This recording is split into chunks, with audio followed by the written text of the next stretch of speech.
Students, this week you have quite a number of readings, most of which touch on topics of democracy and the different ways that citizens should be represented by their democracy.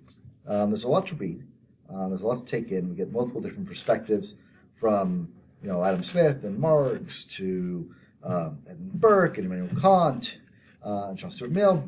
So I'm going to try and limit my remarks to just a few of these things. Specifically, I want to try and limit my remarks to Kant, Mill, and Burke, since I think the three of those go together really nicely.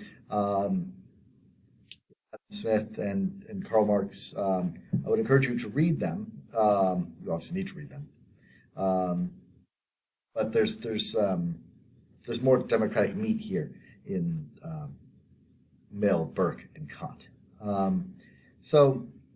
Removing my political theory cap and putting on my international politics or comparative government hat. There's sort of two different ways that we can think about democracy, right? You can have a direct democracy, where citizens vote directly on laws or initiatives, right?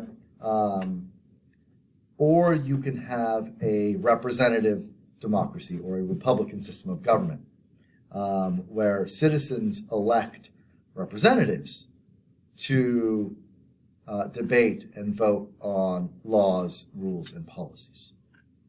Okay? A republican system of government and a direct democracy are both forms of democracy. So there is no a republic but not a democracy line. That doesn't fly because a republic is a type of democracy, right? Representative government is a type of democratic government. We see both in the United States. We often see both in countries throughout the world that are democratic, right? Small d democratic, not democratic like Democratic Party, but that embrace principles of free and fair elections with universal suffrage, right? That's the criteria. So again, my international politics, my comparative government, instructor hat on here, right? What makes a country a democracy is if they have free and fair elections and we have universal suffrage, right? Those are the two main qualifiers, right? We can debate about what free and fair means and how universal must universal suffrage be, but those are the two criteria that make a country democracy, right? So to be called democracy, you have to be those things, and then you can choose to either be representative or direct. But again, most countries that are democracies have some blending of both.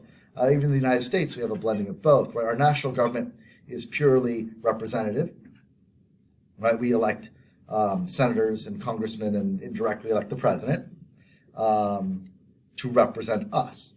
But at the state and local level, we have both representative and direct democracy, right? Depending on what state or what city or county you live in, you may be able to vote directly on referenda, right? Or ballot initiatives or constitutional amendments. But then you also get to elect, your city council and your mayor and your state legislatures and your governor, who are your representatives. So we have a blending of the two systems, right? It's more representative than it is direct, but we have a blending of both. And we see this in other countries as well, right? In the United Kingdom, they have referenda that citizens get to vote on directly.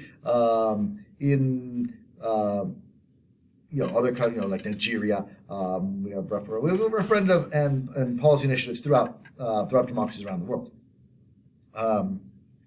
So that's not uncommon thing. Heck, Switzerland has very robust direct democracy in the Swiss cantons, but they're very small. They're very close to each other.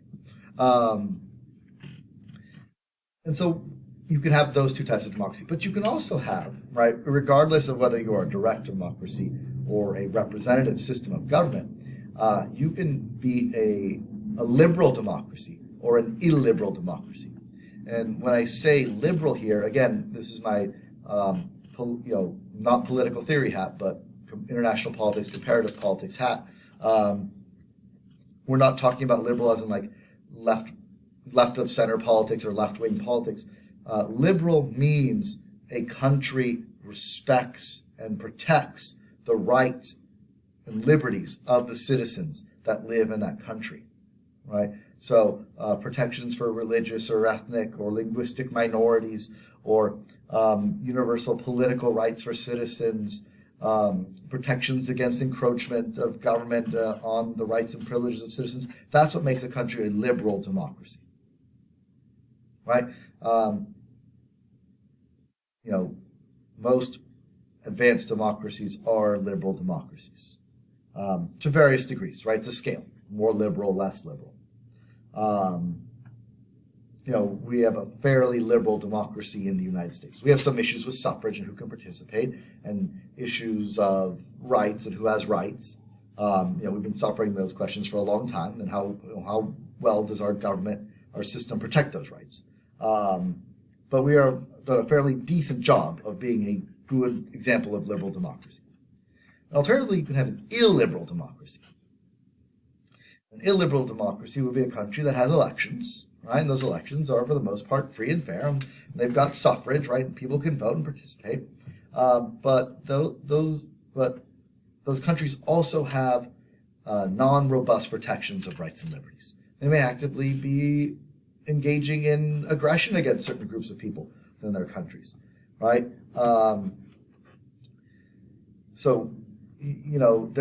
Any country that engages in violations against minorities, so like Hungary would be an excellent example right now of a country that is becoming more illiberal, a country that is not necessarily respecting the rights and liberties of religious and ethnic minorities, right? Especially Muslim communities or refugees that have tried to make their way into Hungary. Policies of government have been quite aggressive towards those groups of people, right? So we have a country that is engaging in illiberal practices, not defending the rights and freedoms of the citizens or the people. Right? They don't have to be citizens, anyone within the boundaries of that country. So just because you're a democracy doesn't necessarily mean you're going to protect the rights and privileges of citizens. And ultimately, once a country becomes an illiberal democracy, it's not that hard to go from illiberal democracy to non-democratic regime type, right? Non-democratic system of government. So it's something we ought to pay attention to. And so in the next couple videos, I'm going to talk about Kant, Burke, and Mill, and their conceptions of representative democracy, right? And also how representative democracy helps to maintain or can reinforce a liberal democracy and avoid slipping into illiberalism.